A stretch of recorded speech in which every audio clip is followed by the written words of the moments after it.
Hello and welcome back. Court is back in session with your guy, Jonathan Mathis, the sports judge. Thanks for checking out the content.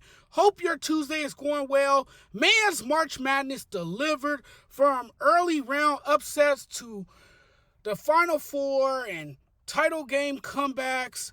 The road ended in San Antonio, and the Florida Gators are your national champions. Florida is back on top of the college basketball world. A hell of a climb it was to the mountaintop. It was a defensive battle.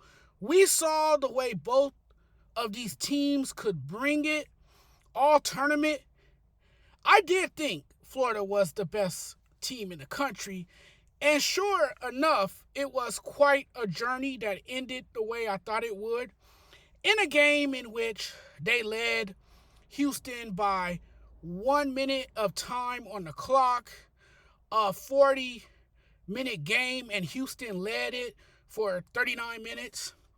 At one point in this game, you really started to get a sense it was over for Florida. Clayton was quiet for much of the game, but when his team needed him to make a big clutch shot, he nails a three-point shot with 3:14 to go. Not only does he tie the game, but he also seemed to re-energize the Gators. The Cougars seemed to keep the Gators just out of reach, but didn't take another double-digit lead over the final 13-24 of the game. The one player who came up big for the Gators was Richard.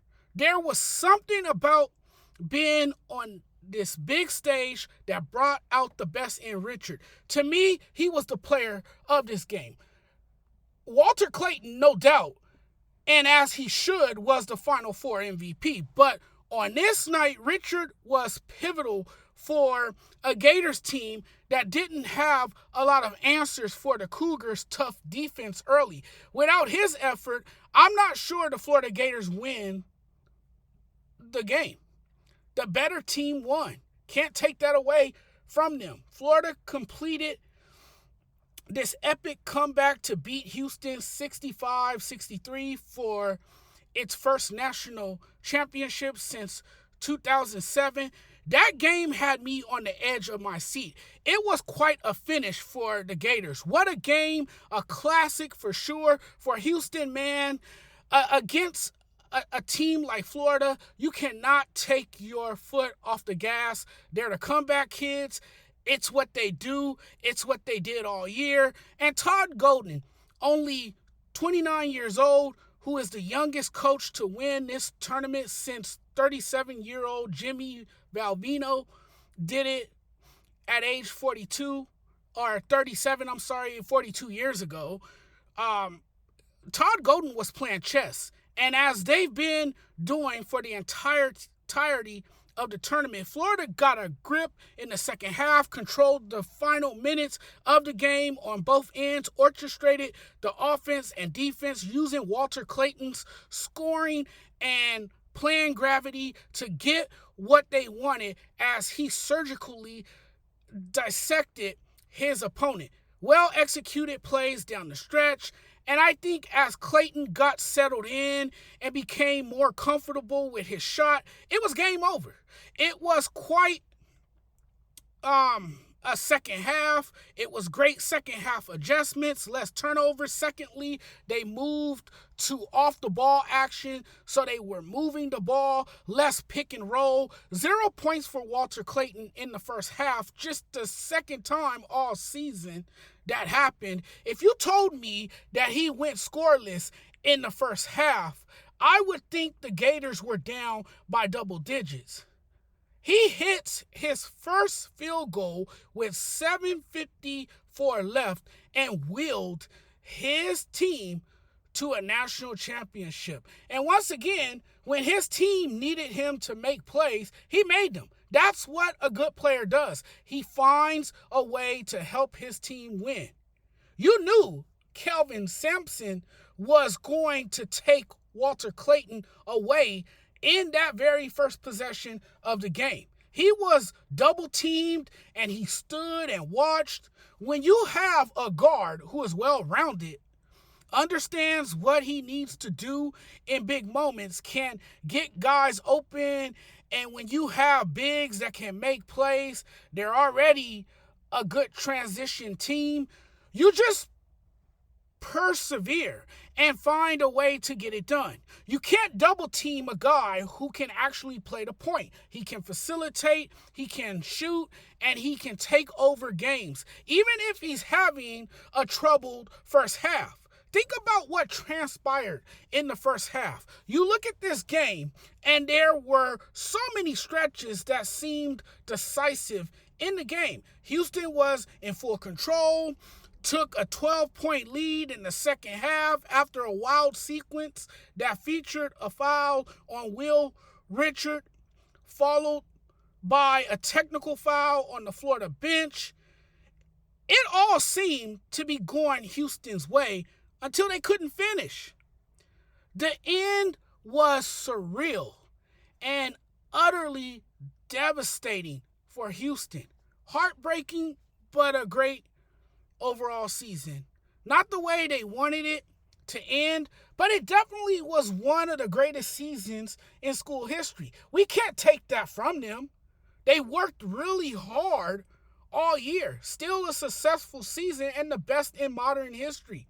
Unfortunately, this is part of it. And they came out on the losing end. It was much more joyful on the other side in the Florida locker room as Todd Golden's squad celebrated another natty. That felt good in the moment. It's such a gratifying moment when they kept grinding and pushing. They stayed the course. And in the second half, they defended well and toughened up. All tournament long, they've stormed back to win in comeback fashion, which was resilience, perseverance, and willingness. Their commitment to keep going in the face of adversity. This Gator team was the epitome of won't back down. Their furious comeback, man, when they fell behind, what did they do? They kept on battling, never faded, never gave up. Hell of a basketball team. They imposed their will when any adversity came. There was no quitting in that room or in those players. Florida's competitive drive during the final stretch, the in-game adjustments, the clutch shot making from Clayton. If you gave up on these guys, I don't know what to tell you. You got to give it up to the Florida Gators, who at one point in the early part of the second half had the refs call an offensive foul and an illegal pick on them after another.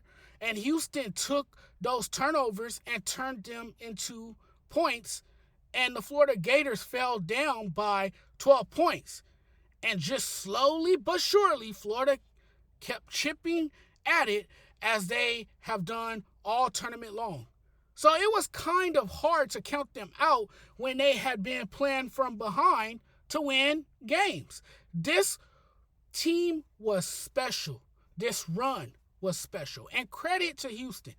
After that technical where Houston got 4 shots to go up 12, it felt like Florida was cooked. Really, the last 4 or 5 games of the tournament, it felt like Florida was done at certain points in the second half, but they always managed to fight back. Houston put Clayton in a box for 85% of the game. But again, when his team needed him to show up, Clayton hits a key 3 to tie it and gets the key stop at the end of the game. I can't believe what we witnessed. I'm still shaking. I'm still in stunned disbelief. That was an amazing basketball game last night. The last play of that game for Houston will haunt that kid Emmanuel Sharp for the rest of his life, sadly. Moments like these are what defines a team, what Florida was able to accomplish. The Gators, and deservingly so, earned their third national title with a thrilling win over Houston. Their resilience and clutch plays in the final moment were truly impressive. What a game. That was an instant classic that we witnessed. Thank you guys for supporting the channel and keeping up with the content. Really appreciate the love and support. Before I go, make sure you hit the subscribe button and like and share the video. You guys enjoy the rest of your Tuesday. Talk to you guys again very soon. There's a lot to talk about. I can't believe what happened in the NBA world today. It is so shocking what happened. Mike Malone got fired. The Denver Nuggets fired Mike Malone. I couldn't believe it when I first heard the news. We definitely got to get into that, guys. We'll talk about that. We'll definitely get into that. I'll definitely talk about that sometime tonight or tomorrow. We got to talk about that because that is the latest story in the NBA right now, and everybody is like, oh my God, they cannot believe it. I couldn't believe it either. But guys, we'll talk more about that very soon. But guys, see you guys next time. Thank you guys again for watching. Take care, everyone.